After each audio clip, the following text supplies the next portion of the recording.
नमस्कार, सुप्रभातम, बोनमनियम गोविंदा कैलिमेरा और शुभ खैर। आज हम एक बार फिर से आपके सामने अपने यूनिवर्सल सूफिया वाली चैनल के एक प्रमुख हिस्से जिसमें हम संविधान सभा की बातें करते हैं, उसके बारे में कुछ चर्चा करते हैं, उसके ऊपर बात करने के लिए हाजिर हैं।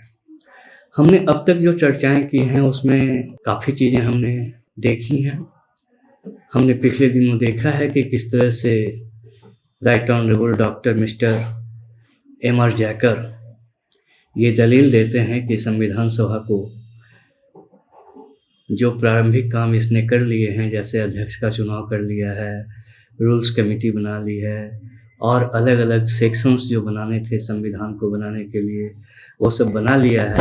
तो अब उसके बाद इसे अपनी चर्चा को तब तक के लिए रोक देना चाहिए जब तक कि संविधान सभा में देसी रियासतों और मुस्लिम लीग के लोग चुन करके ना आ जाए। बहुत लंबी चर्चा होती है उस पर। Doctor MR. जैकर की तकरीर भी सुनी जाती है पूरे ध्यान से और आखिर में सारी बातें कहने के बाद कि अगर हम संविधान सभा के इस रेजोल्यूशन पर आगे चर्चा शुरू करते हैं, इसको रोकते नहीं हैं, तो ये एक तरह से गैर कानूनी होगा, क्योंकि कैबिनेट मिशन के जिस प्रस्ताव के तहत हमारा गठन हुआ है, यानी इस संविधान सभा का गठन हुआ है, उसी के अनुसार ये चर्चा तब तक अब नहीं होनी चाहिए जब तक कि बाकी सदस्य नहीं आ जाते हैं।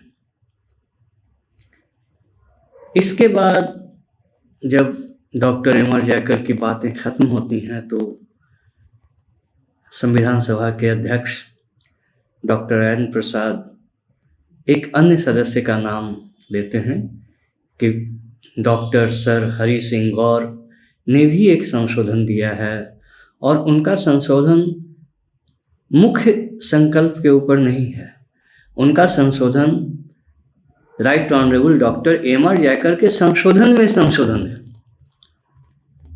तो मुझे लगता है कि ये उचित नहीं होगा कि इस संशोधन पर विचार किया जाए, क्योंकि ये अभी उसकी जगह नहीं है, अभी उस पर विचार करने का समय नहीं आया है, या हम उस पर विचार कर नहीं सकते हैं जिस तरह का संशोधन डॉक्टर हरि सिंह गौर ने दिया है, सर हरि सिंह गौर ने दिया है।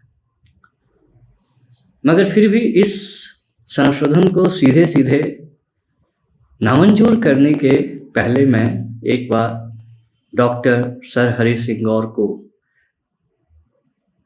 ये कहूँगा कि वे हमें समझाएं कि कैसे उनका ये संशोधन सही है, या कैसे उनके इस संशोधन पर अभी बातचीत होनी चाहिए। इसके बाद डॉक्टर हरि सिंह गौर उठते हैं और कहते हैं कि बात यह है अध्यक्ष महोदय कि अगर right honourable doctor mister MR. Jayakar का संशोधन ऐसा है जिसके ऊपर अभी चर्चा होनी चाहिए, तो यकीनन मेरा जो संशोधन उनके संशोधन में है वो भी होना चाहिए, उस पर भी चर्चा होनी चाहिए। क्योंकि अगर उनका अमेंडमेंट सही है, संकल्प में उनका संशोधन सही है, जवाहरलाल नेहरू के संकल्प में, तो उनका जो संशोधन है उसमें मैंने जो संशोधन के लिए प्रस्ताव दिया है वो कैसे गलत हो सकता है।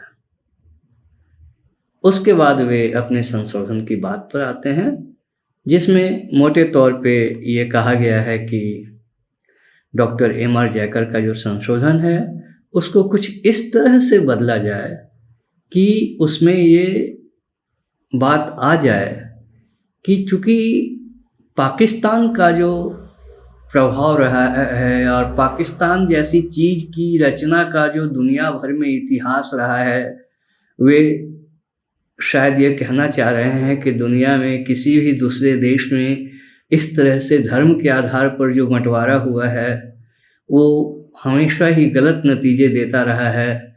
इसलिए ये मुसलमानों के हित में है कि मुसलमान मुस्लिम लीग के पाकिस्तान वाले प्रस्ताव को नामंजूर करके इसी देश में अल्पसंख्यकों के लिए जो इलेक्टोरेट बने हुए हैं उसमें जाकर चुनाव लड़ें और उसके ज़रिए संविधान सभा में आएँ और इस चर्चा में हिस्सा लें, ताकि इस बात को सुनिश्चित किया जा सके कि जो बहुसंख्यक आबादी है वो किसी भी तरह से अल्पसंख्यक आबादी के ऊपर हावी न हो जाए।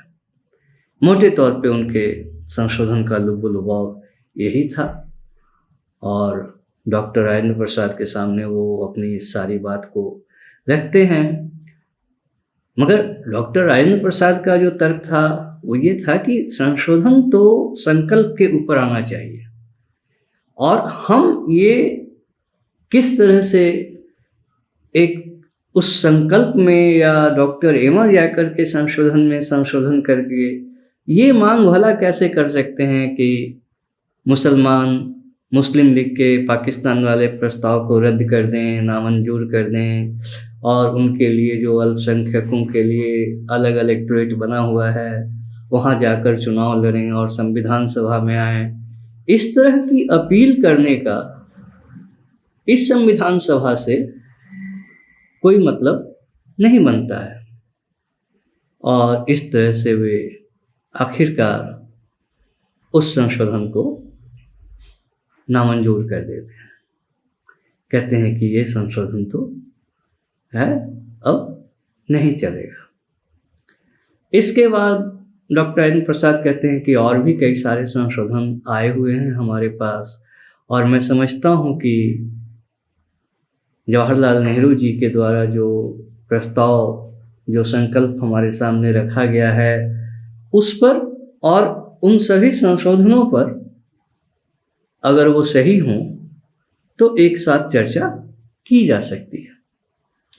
इस पर पट्टाभी सीतारमैया कहते हैं कि नहीं, मेरे ख्याल से ये ठीक नहीं होगा कि हम इन दोनों के ऊपर यानी जवाहरलाल नेहरू के संकल्प के ऊपर और साथ साथ डॉक्टर एम.आर. याकर के संशोधन के ऊपर एक साथ चर्चा करें, क्योंकि डॉक्टर एम.आर. याकर का जो प्रस्ताव है वो भले संशोधन के रूप में आया है, एक अमेंडमेंट के रूप में आया है, वास्तव में डॉक्टर एम.आर. याकर का जो प्रस्ताव है वो स्थगन के लिए है, इस चर्चा को ही रोकने के लिए है। तो मेरे ख्याल से पहले तो हमें डॉक्टर एम.आर. याकर के संशोधन के या उनके एडजर्नमेंट मोशन, स्थगन प्रस्ताव के ऊपर ही फैसला करना होगा। मगर डॉक्टर राजेंद्र प्रसाद कहते हैं कि वो हम कर सकते हैं, मगर पहले हम बाकी संशोधनों को देख लें एक बार कि वो सही हैं कि नहीं, और इस तरह से वो चर्चा को आगे बढ़ाना चाहते हैं।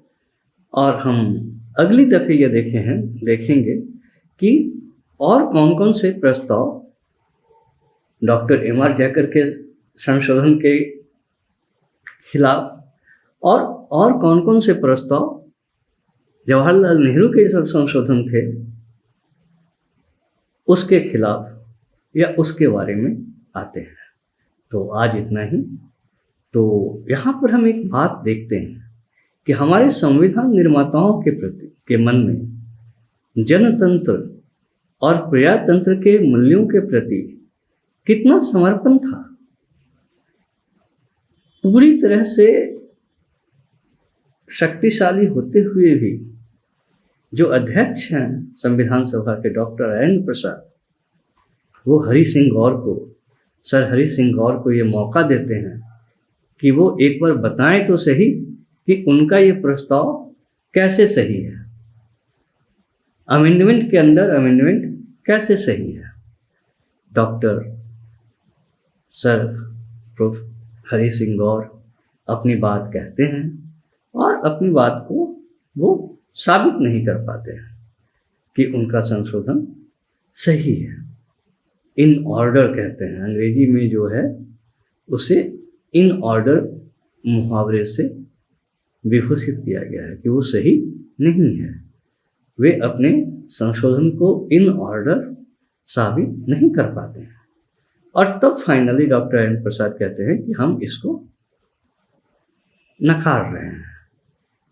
सर हरि सिंह गौर कि इस संशोधन को हम नकार रहे हैं।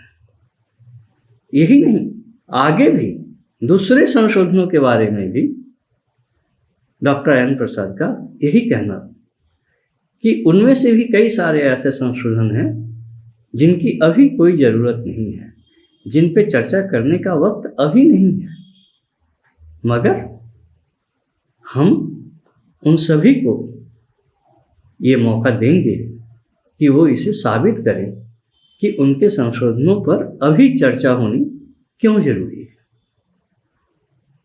जबकि आजकल की विधानसभाओं में और आजकल के संसद में, आजकल की लोकसभा राज्यसभा में हम देखते हैं कि कई बार सिर्फ इसी बात पे तू मैं घंटों निकल जाते हैं कि इस विषय पे चर्चा होनी चाहिए कि नहीं होनी चाहिए। सत्ता पक्ष कहता है चर्चा होनी चाहिए, विरोधी दल के लोग कहते हैं नहीं होनी चाहिए, या विरोधी दल के लोग कहते हैं चर्चा होनी चाहिए, सत्ता पक्ष के लोग कहते हैं नहीं होनी चाहिए, और इसी पे चर्चा में 2 घंटे निकल जाते हैं। डॉक्टर एन प्रसाद वैसा करने के बदले सीधे सीधे कहते हैं चलो आप अपनी बात कह लो, साबित कर लो, फिर हम देखते हैं। और जब वो माननीय सदस्य अपनी बात को नहीं साबित कर पाते हैं और उस संशोधन की उस समय ज़रूरत के बारे में अपने तर्क नहीं रख पाते हैं, तो फाइनली आखिरकार डॉक्टर एन प्रसाद उसको मना करते हैं।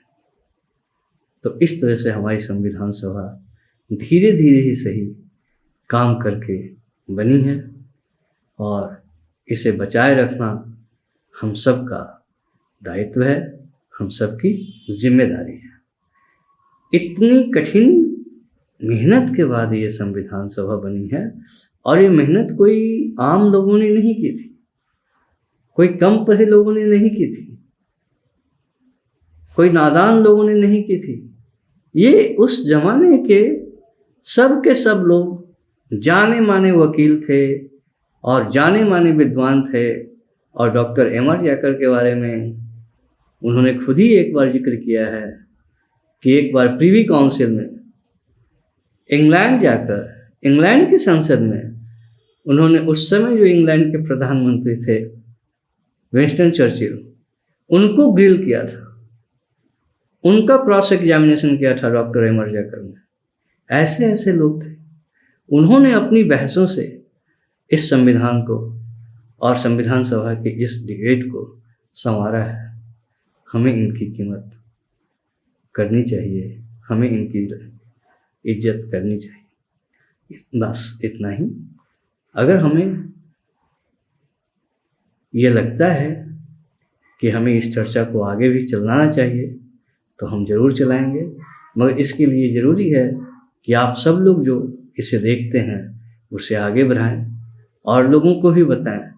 संविधान सभा के ऊपर इतनी विस्तृत चर्चा मेरे ख्याल से हिंदी में और कहीं किसी चैनल में नहीं चल रही है। तो अगर आपको ये बातें अच्छी लगती हैं तो लाइक शेयर सब्सक्राइब करना ना भूलें।